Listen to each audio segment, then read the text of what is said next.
নমস্কার বন্ধুরা, সবাইকে স্বাগত জানিয়ে আজকে আমি ভিডিও শুরু করছি। আজ আমি বানাবো সমুদ্রের বড় মোল্লা মাছের ঝাল। এই ঝালটা কিন্তু আলু বেগুন দিয়ে বানাবো।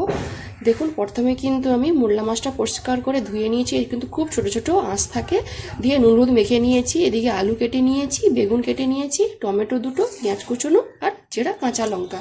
আর এই সমুদ্রের মোল্লা মাছটাকে অনেকে গাং মোল্লা মাছও বলে থাকে। এবারে আমি প্রথমে মাছটাকে ভেজে নেব। ভালো করে গরম করে নিয়েছি, দিয়ে আমি মাছগুলো ভেজে নেব। মাছগুলো লাল লাল করে ভেজে নিয়েছি, আমি জায়গাতে তুলে নেবো। এইভাবে বাকি মাছগুলো আমি ভেজে নেবো। বেগুনগুলোও আমি ভেজে নেব অল্প একটু পরিমাণ মতো। বেগুনের মধ্যে আমি আলুগুলোও ভেজে নেব।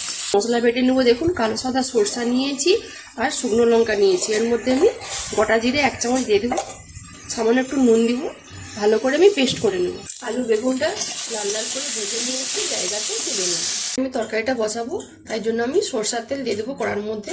ফোড়নে দেবো কালো জিরে, পেঁয়াজ কুচোনো আর টমেটো একসাথে দেবো।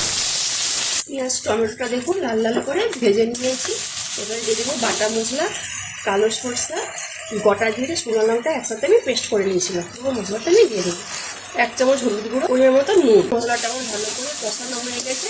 এবারে এর মধ্যে দিয়ে দেবো ভেজে রাখা আলু আর বেগুন। মশলার সাথে মিশিয়ে নিয়েছি। এবারে দিয়ে দেবো পরিমাণ মতো জল। আমি মশলা ধোয়া জলটাই দিচ্ছি। ঝোলটা ভালো করে ফুটে গেছে। এবারে দিয়ে দেবো ভেজে রাখা সব মাছগুলো। মাছ দিয়ে আমি বেশিক্ষণ ফুটাবো না। উপর থেকে দিয়ে দেবো চেরা কাঁচা লঙ্কা আর দেবো ধনেপাতা কুচোনো, দিয়ে ভালো করে মিশিয়ে আমি নামিয়ে নেব। মোল্লা মাছের ঝালটা প্লেটে ঢেলে নিয়েছি।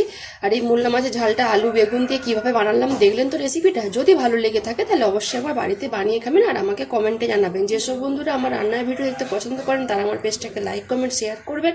আর যারা ইউটিউব চ্যানেল থেকে দেখছেন তারা সাবস্ক্রাইব করে পাশের ঘন্টায় ক্লিক করবেন। সবাই ভালো থাকুন, সুস্থ থাকুন আর সাবধানে থাকুন।